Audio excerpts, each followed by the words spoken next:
لە لامەرکزی ئیداری ئەکەین مەبەستمان لە لامەرکزی ئیداری و داراییشە یان لامەرکزی ئیداری و ئابووریشە، یعنی ناکرێت تەنها لامەرکزیەکی ئیداری بێت کە ئەوەش بە تەنها پێناسەی خۆی هەیە، بەڵام ئێمە کاتێک کە پێناسەی لامەرکزی ئیداریەکەین مەبەستمان لە گواستنەوەی دەسەڵاتێکی بەرفراوانی زۆرە بۆ پارێزگاکان و هەروەها لە پارێزگاکانیش بەرەو خوارتر بۆ قایم قامەتەکان و قەزاکان و هەروەها لەوێش بەرەو خوارتر بۆ ناحیەکان و ئەمە لە ڕووی ئیداریەکەیەوە و ئەگەر بکرێت لە هەندێک بوارەکانی تریش لە هەرێمی کوردستانە ئەو دەسەڵاتانە بچێتە خوارەوە. هەرێمی کوردستان خۆی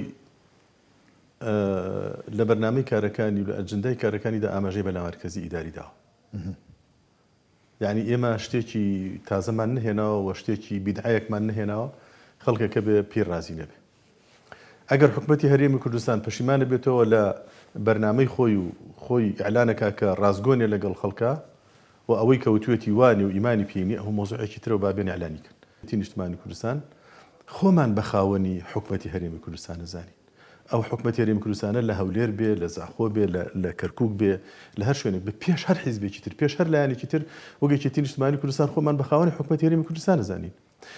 خاوەنی حکومەتی هەرێمی کوردستان بە مڵکایەتی نا، خاوەنی حکومدارێتی هەرێمی کوردستان بە شەهید، بە قوربانیدان، بە دڵسۆزی، بە بەرنامە بۆ خزمەتی خەڵک.